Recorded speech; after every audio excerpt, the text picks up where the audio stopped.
and welcome to the final section, the end of our story in our read aloud of Because of Winn, Dixie by Kate DeCamillo. Let's get started. Chapter 25. We heard the music before we even got to Gloria Dump's house. We heard it almost a block away. It was guitar playing and singing and clapping. I wonder what's going on, my father said. We walked up Gloria's sidewalk and around the back through her yard and into her kitchen, and what we saw was Otis playing his guitar, and Miss Franny and Gloria sitting there smiling and singing, and Gloria holding Sweetie Pie in her lap. Amanda and Dunlap and Stevie were sitting on the kitchen floor, clapping along and having the best possible time. Even Amanda was smiling, and I couldn't believe they were so happy when Winn-Dixie was missing. We didn't find him, I shouted at them. The music stopped, and Gloria Dump looked at me and said, Child, we know you didn't find him. You didn't find him because he was right here all along. She took her cane and poked at something under a chair. Come on out of there, she said. There was a snuffle and a sigh. He was asleep, she said. He's plumb wore out. She poked around her cane again, and Winn-Dixie stood up from underneath the table and yawned. Winn-Dixie, I hollered. Dog, Gertrude squawked. Winn-Dixie wagged his tail and showed me all his teeth and sneezed. I went pushing past everybody. I dropped to the floor and wrapped my arms around him. Where have you been? I asked. He yawned again. How did you find him? I asked. Now there's a story, said Miss Franny. Gloria, why don't you tell it? Well, said Gloria Dump, we was all just sitting around waiting on you two, and after I convinced these Dewberry boys that I ain't no scary witch all full of spells and potions.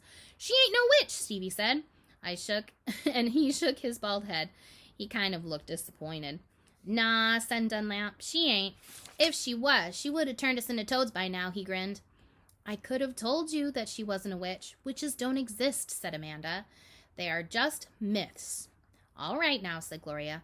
What happened was we got through all them witchy things, and then Franny said, why don't we have a little music while we wait for the two of you to get back? And so Otis played his guitar, and woo-wee! There ain't a song he don't know.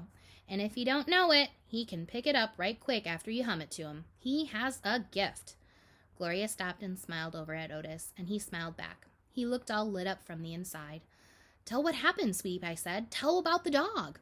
So, said Gloria, Franny and me, we started thinking about all these songs we knew from when we was gals. We got Otis to play them, and we started singing them, teaching the words to these children. And then somebody sneezed, Sweetie Pie shouted. That's right, said Gloria. Somebody sneezed, and it wasn't none of us. So we looked around, wondering who did it, thinking that maybe we got us a burglar in the house. We looked around and we didn't see nothing, so we started into singing again. And sure enough, there was another big achoo! Sounded like it was coming from my bedroom, so I sent Otis in there. I said, Otis, go in there and see who is sneezing. So Otis went in, and do you know what he found? I shook my head. Winn-Dixie, shouted Sweetie Pie. That dog ears was all hid underneath my bed, squeezed under there like the world was about to end. But he wasn't smiling like a fool every time he heard, but he was smiling like a fool every time he heard Otis play the guitar, smiling so hard he sneezed. My daddy laughed. It is true, Miss Franny said. It's the truth, said Stevie. Dunlap nodded and smiled right at me. So, Gloria Dump said, Otis played his guitar right to that dog, and a little bit at a time, Winn-Dixie came creeping out from underneath the bed. He was covered in dust, said Amanda. He looked like a ghost, said Dunlap. Yeah, said Sweetie Pie, just like a ghost. Said Gloria, looking just like a ghost. Anyway, the storm had stopped after a while, and your dog settled under a chair and fell asleep. And that's where he's been ever since, just waiting on you two to come back to find him. Winn-Dixie, I said. I hugged him so tight he wheezed. We were out there whistling and calling for you, and you were right here all along. Thank you, I said to everybody. Well, said Gloria Dump, we didn't do nothing. We just sat here and waited and sang some songs. We all got to be good friends. Now, the punch ain't nothing but water and egg salad sandwiches got tore up by the rain. You got to eat them with a spoon if you want egg salad. But we got pickles to eat and litmus lozenges, and we still got a party going on. My daddy pulled out a kitchen chair and sat down. Otis, he said, do you know any hymns? I know some, said Otis. You hum it, said Miss Franny, nodding his head, and he can play it.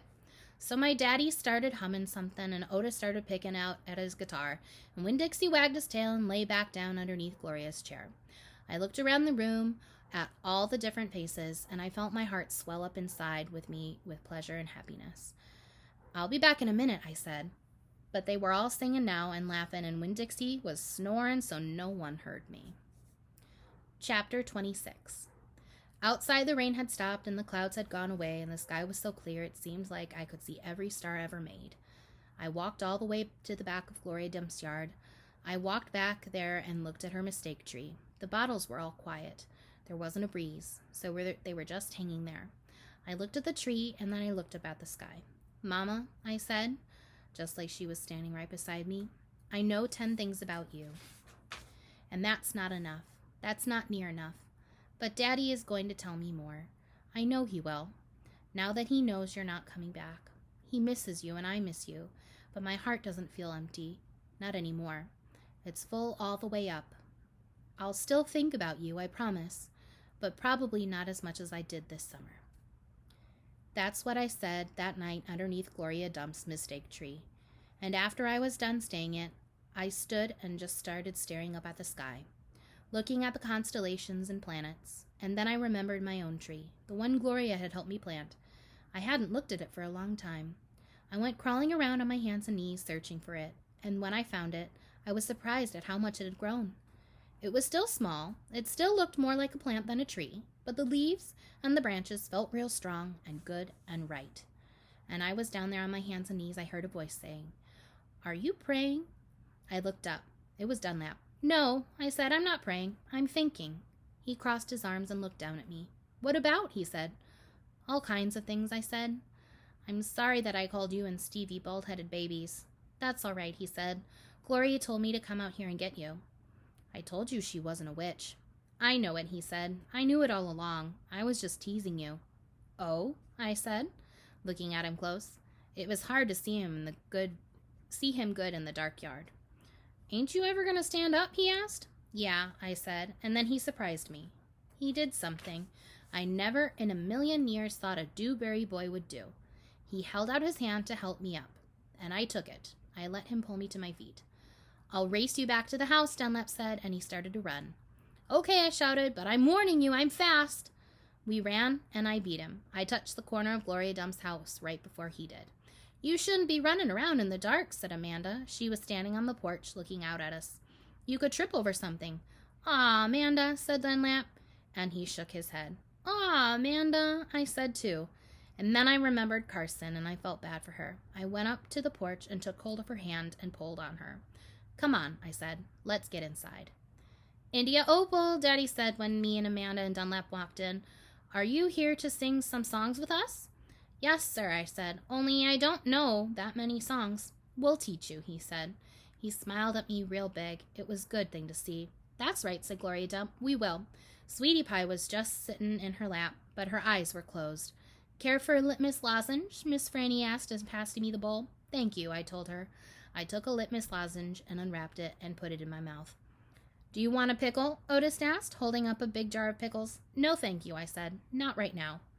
When Dixie came out from underneath Gloria Dump's chair, he sat down next to me and leaned into me the same as I was leaning into my daddy. And Amanda stood right there beside me, and when I looked over at her, she didn't look pinch-faced at all to me. Dunlap cracked his knuckles and said, "Well, are we gonna sing or what?" "Yeah," Stevie echoed. "Are we gonna sing or what?" "Let's sing," said Sweetie Pie, opening her eyes and sitting up straight. "Let's sing for the dog." Otis laughed and strummed his guitar, and the flavor of the litmus lozenge opened in my mouth like a flower blooming, all sweet and sad. And then Otis and Gloria and Stevie and Miss Franny and Dunlap and Amanda and Sweetie Pie and my daddy all started to sing a song, and I listened careful so I could learn it right. Okay, well, that is the end of Because of Winn Dixie. I hope you enjoyed our storybook, and I can't wait to start another one with you. Bye.